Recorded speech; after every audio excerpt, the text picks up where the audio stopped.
नमस्कार किसान साथियों, आप लोगों की धान की फसल लगभग 20, 25 या 30 दिन की हो गई होगी या फिर वो होने वाली होगी और बहुत सारे किसान साथियों ने अपने धान की फसल में पहली खाद के रूप में यूरिया और यूरिया के साथ में और भी पोषक तत्वों को मिलाकर दे चुके होंगे। साथ में उन्होंने दूसरी खाद के रूप में यूरिया और कुछ माइक्रोन्यूट्रिएंट्स भी दे रखे होंगे। किसान साथियों, इस बात को समझना बहुत ज्यादा जरूरी होती है कि जब हमारी फसल लगभग 40 दिन की हो जा रही होती है, उससे पहले बहुत ज्यादा जरूरी होता है कि आपको आपकी फसल में किसी भी तरीके की पोषक तत्वों की डिफिशियंसी ना आए। अगर वो आ जाती है तो आपकी फसल में जो होने वाला उत्पादन है, एक तो वो गिर जाता है, फसल में पीलापन भी आ जा सकता है और बहुत सारी बीमारियां भी आ जाती हैं। तो ऐसे बहुत सारे किसान साथी हैं जो इस समय लगातार ये भी पूछ रहे हैं कि तीसरी खाद के रूप में हम यूरिया कब दे सकते हैं अगर हमने अपनी यूरिया पूरी अभी तक नहीं दी है। तो साथ में आप लोगों की जब फसल लगभग 30 दिन के ऊपर होने वाली होती है, 35 दिन के ऊपर होने वाली होती है, तब उसमें बहुत सारी बीमारियां आ रही होती हैं, जिनमें सबसे खास तौर पे बीमारी एक आ रही होती समस्या आ रही होती है, वो आती है आपके कीटों की समस्या। इस समय आपके जो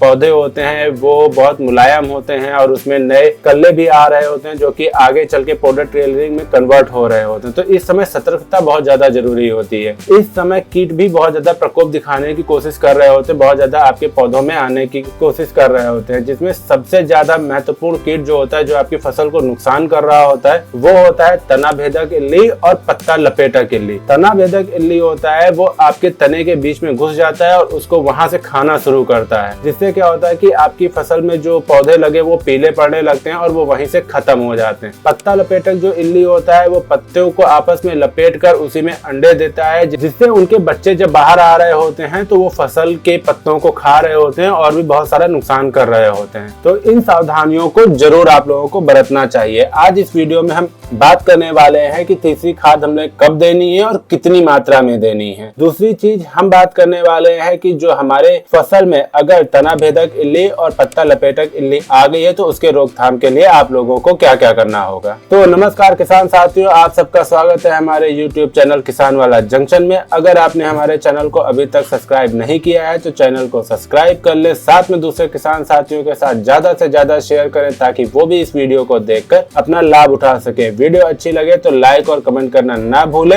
और हाइप करना हमें ना भूले। कमेंट सेक्शन में हाइप का ऑप्शन आता है, वहाँ पे हमें हाइप करना ना भूले। चलिए सबसे पहले बात कर लेते हैं कि धान की फसल में तीसरी खाद कब देनी होती है, आपको अपनी यूरिया कितनी पूरी करनी होती है। तो किसान साथियों, अगर आप लोगों ने 90 दिन की फसल लगा रखी है या 100 दिन की फसल लगा रखी है तो आप लोगों को इस तरीके से गणना करनी होती है कि आपकी फसल लगभग अगर 100 दिन में तैयार हो जाती है तो उसमें से 60 दिन कम कर देने होते हैं। मतलब आपको लगभग 40 दिन के पास में आपको अपनी यूरिया की पूर्ति कर देनी होती है। उसी तरीके से अगर आप लोगों ने 90 दिन की फसल लगा रखी है तब आप लोगों को लगभग 35 से 40 दिन के अंदर अंदर आपको अपनी यूरिया की खाद जो है वो पूरी कर देनी होती है। आपकी यूरिया जितनी भी बची है, अगर 20 किलो बची है तो 20 किलो, 25 किलो बची है तो 25 किलो या उससे ज्यादा बची है तो उससे ज्यादा आपको अपने धान की फसल में छिड़काव विधि करके डालकर उसको ही पूर्ति कर देनी होती है। किसान साथियों, ये तो हो गई यूरिया की पूर्ति के बाद। अब बात करते हैं कि अगर आपकी फसल में तना छेदक इल्ली और पत्ता लपेटक इल्ली आ गई है तो आप लोगों को क्या सावधानियां रखनी चाहिए, उनके लिए कौन सी रासायनिक दवाइयों का उपयोग करना चाहिए ताकि आप लोग इनसे होने वाले नुकसान से अपने खेत को, अपने फसल को बचा सकें। अगर किसान साथियों आपकी फसल में पत्ता लपेटक सुंडी या तना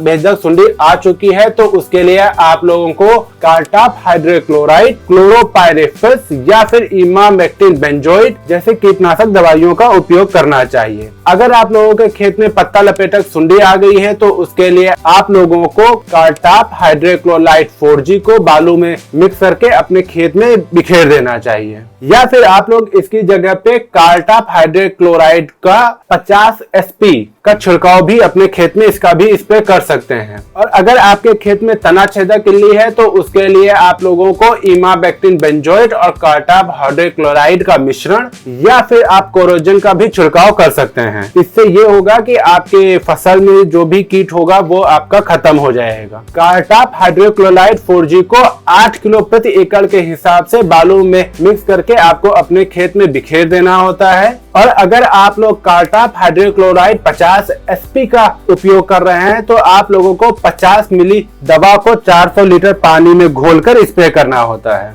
यह दवा जो होती है गैस छोड़ती है, जिससे ये होता है कि आपके पत्तों के नीचे भी जो कीट छिपे हुए होते हैं वो भी उससे मर जाते हैं। मतलब आपके पत्तों के नीचे अगर कोई कीट छिप के बचाव कर रहा है तो उसका भी समाधान हो जाता है। चलिए अब बात करते हैं तना छेदक इल्ली के लिए। तो उसके लिए आप लोग इमाबेक्टिन बेंजोएट और कार्टाप हाइड्रोक्लोराइड का उपयोग कर सकते हैं, जिसमें इमाबेक्टिन बेंजोएट को 100 ग्राम और 250 ग्राम कार्टाप हाइड्रोक्लोराइड को प्रति एकड़ लगभग 180 से 190 लीटर पानी में मिलाकर आप लोगों को स्प्रे करना होता है। या फिर आप लोग कोरेजन का उपयोग करने जा रहे हैं तो आप लोगों को 60 ml 150 लीटर पानी में मिलाकर आपको अपने खेत में छिड़काव करना होता है। किसान साथियों, अगर ऐसा आप लोग करते हैं, जो भी मैंने आपको दवाइयां बताई हैं, रासायनिक बताए हुए टेक्निकल्स, वो अगर आप लोग करते हैं तो आप लोग निश्चित तौर पे अपने खेत से तना भेदक इल्ली और पत्ता लपेटक इल्ली से मुक्ति पा जाएंगे और आपकी जो फसल होगी वो हरी भरी और स्वस्थ चलती रहेगी, जिसमें प्रोडक्ट ट्रेलरिंग जो आएंगी आगे चल के वो ट्रेलरिंग से प्रोडक्ट ट्रेलरिंग में कन्वर्ट होंगे, जो कि दाने बनेंगे और आप लोग बहुत अच्छा